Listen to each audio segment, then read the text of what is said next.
Hello and welcome to the Vintage Electronics channel. Today we're going to talk about a little piece of pretty much forgotten history, especially among the younger generation nowadays, the VHS VCR. We're going to talk a little bit about the history, about how to maintain your VCR, cleaning the heads, checking belts, things like that, to make sure that it's up and running perfectly, because I know people are getting into looking at their old VHS tapes now and digitizing them, and you really need to make sure your VCR is up for the job before you do that. So stay tuned and we'll get right to it.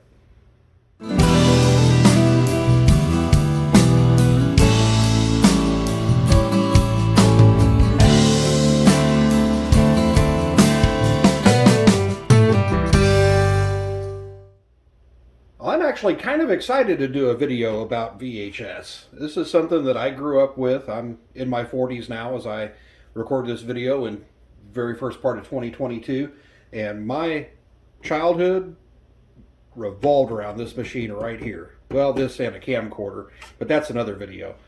VHS was actually introduced back in 1976. Beta, Betamax, Beta, depending on where you're from, came out around the same time, and there were a couple other formats. There's videos on that online already. I won't get into that. But VHS ended up becoming the dominant format. And if you're not familiar with VHS, that's a VHS tape right there. Normally they came in a 120 minute or a 2-hour format. They had 3 different speeds, SP, LP, and EP, 2, 4, and 6 hours respectively. People could time shift television for the first time in their homes with these devices. You could record something while you're watching something else. You record a movie while you're gone, come back home and watch it. It truly was revolutionary. VHS is one of those formats that kind of fell out of favor when digital came along, especially once digital video recorders came out.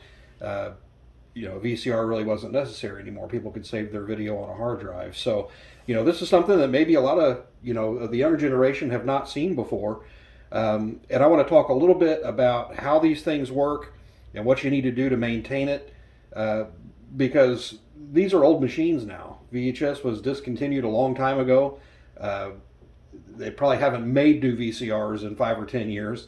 And even by then they were, few and far between. So these machines are getting up there in age. I specifically picked this GE model because it's a very, very simple mechanism.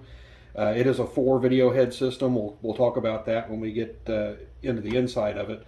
But let's talk a little bit about what you need to do, what you need to check to make sure that this thing is ready to play your old tapes and not destroy your memories. So I'll take a couple of screws off the back, we'll get the top off, and we'll take a look inside. All right, so for those of you who aren't familiar with a VCR, this is what the inside of one actually looks like. We're looking from the back to the front. This is the tape loading mechanism up here. So the tape would come in this way. We'll look at that in a minute. But I wanted to show you the parts without a tape in it because it's a little bit easier to see. So we have the 2 take-up and supply reels here. This is the mechanism that actually pulls the tape out and around the head. This is your head drum. You have an audio head that also records the tracking signal for the VCR to be able to time everything correctly, and then a erase head over here to erase the tape if you're recording before it goes over the heads and everything gets recorded. So your head drum here, you actually have heads that rotate around. And this is why they call it a helical scan system or helical scan. As the tape goes across it, this head's actually at an angle and it records the video signal in stripes. The tape only moved at, I think, about 1 1/3 inches per second. If you compare that to an audio cassette tape, which was 1 7/8 inches per second, pretty similar speed, but to get video, you need a much higher effective tape speed. You need to be able to get a lot more information, a lot more signal onto that tape to recreate video. And if they didn't have a rotating head, if they used a stationary head like the audio head to try to record video, that video would have to move at 1 mile a minute. It'd have to go so fast. So they use this that slices it up into 2 fields per frame, It was really an ingenious system, and the VHS system kind of really simplified everything and made it super easy.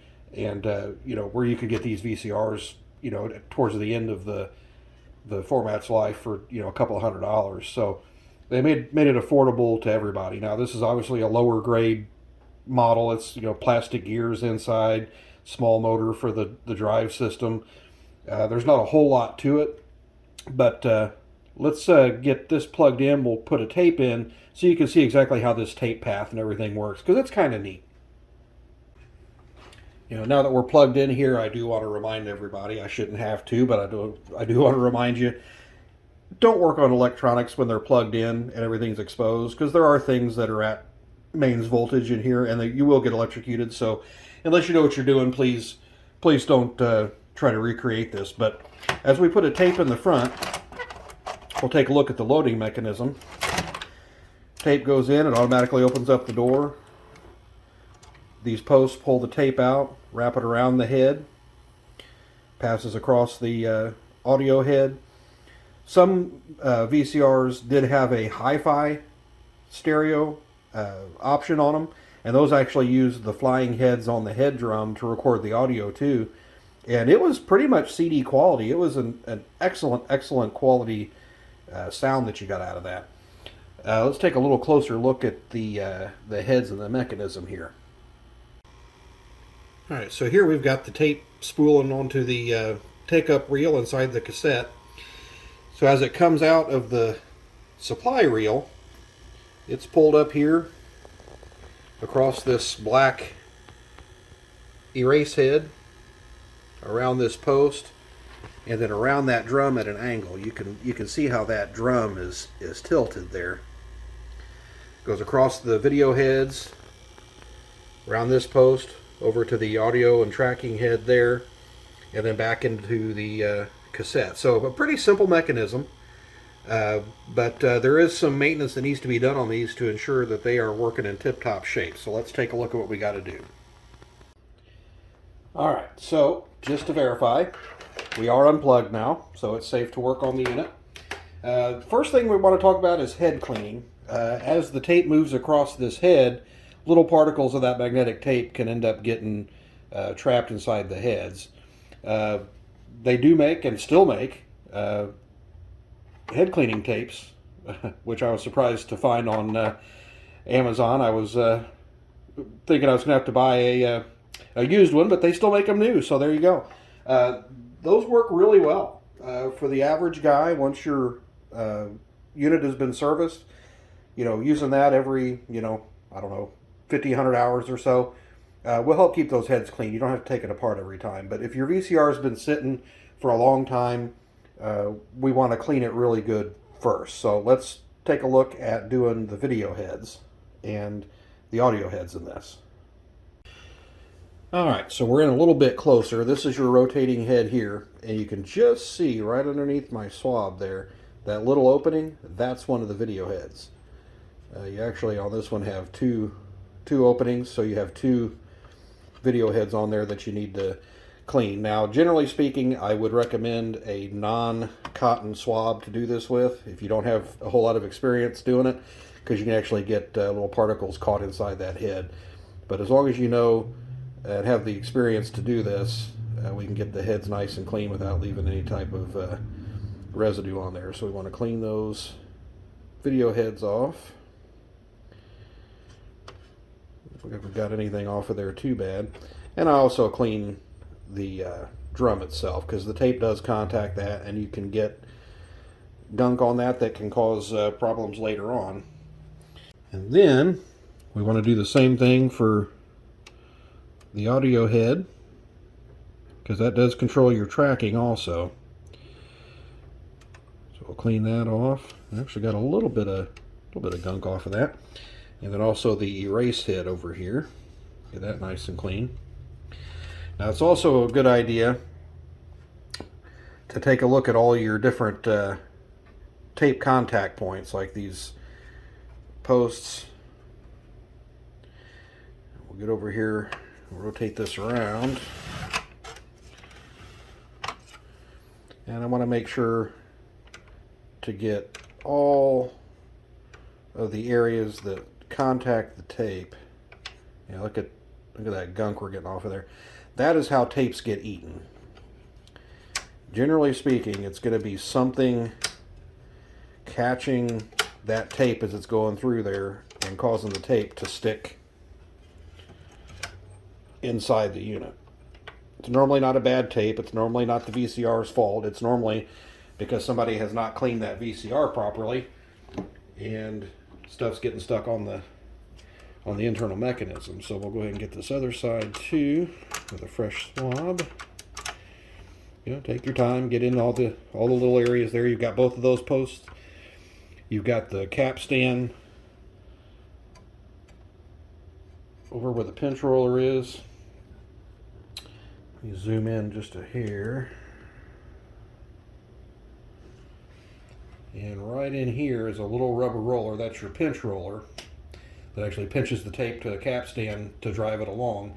We want to make sure that that's not sticky or gummed up as well. So always do feel that, make sure it doesn't feel sticky to you.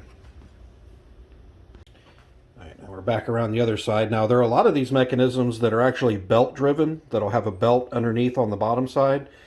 You always want to check those and make sure that they're not loose or haven't gummed up. This is actually all a gear drive system, which is kind of nice, but we do have to make sure that all the gears are lubricated. And I typically will use a silicone type or electronics lubricant on all the gears and the tracks to make sure that nothing's getting stuck. I mean, you can see areas where it's dried out and dragged along the bottom here. So we just want to make sure everything's lubed up. That way everything's running well. You also have little cam areas inside these gears that lubricant can actually dry out and actually get sticky. So it's not a bad idea, if necessary, to remove that old lubricant, add new lubricant in there.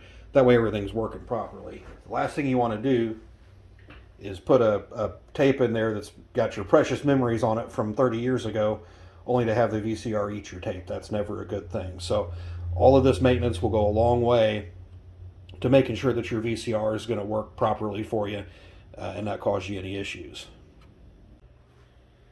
All right, so we've got our VCR all serviced, ready to watch some tapes. Maybe digitize them, put them on the computer, make digital files out of them, or DVDs if you got to have your physical media. But how do we do that? Because the thing that has happened over the last few years is a lot of TVs don't have composite video inputs anymore. So how do we get this type of input into our TV if we want to watch it? Well, they do make a couple of different things you can use, but what I've found to be pretty easy is one of these video, it's basically AV to HDMI converter. It takes your AV signal and converts it into an HDMI signal. Now bear in mind, your resolution on VHS is about 240 horizontal lines of resolution. This is not going to make this look like HD. It's impossible. This, you're looking at 240 lines maximum here. But it will allow you to watch this source on your HD TV, and I found they do a pretty good job. And these are pretty cheap, 10 or 15, maybe $20. So they work great for hooking your TV up to your VCR. Another very inexpensive thing you can get is an AV to USB adapter. This even has an S-video input for, like an SVHS VCR or High 8, something like that that's got a S-video. But you can connect your VCR or camcorder to this device, and you can import it into your computer. It is an analog process, so it's in real time. But you can take all your old tapes and put them on digital files and have them forever. And these things are, $10 or $15. They're pretty cheap. I've had varying levels of success with these because they, I don't know, they tend to drop the video signal. Back in the day, we had NTSC video here in North America. You had PAL in Europe and CCAM in France and different NTSC in Japan. So this is a multi-system adapter, and I've had issues with it trying to drop the color subcarrier. So I had a few tapes that I thought were bad. It was actually the adapter. So I've had better luck actually capturing off of HDMI. Like I say, it's still going to be the resolution of VHS, but it captures it pretty good. So those are a couple of different options you have for hooking your VCR up to your TV just to watch them, or to hook them up to your computer. It's a great way to preserve those memories. VHS and analog tapes in general do not last forever. They do degrade over time. So if you do have those memories out there, get them preserved before it's too late. Anyway, I hope you guys liked the video. If you have any questions or anything else you'd like to see on these, put it down below in the comments. I'll try to answer every one of them that I can. I hope you enjoyed the video. If you did, make sure you click the like button and subscribe. And we'll see you next time here on Vintage Electronics Channel.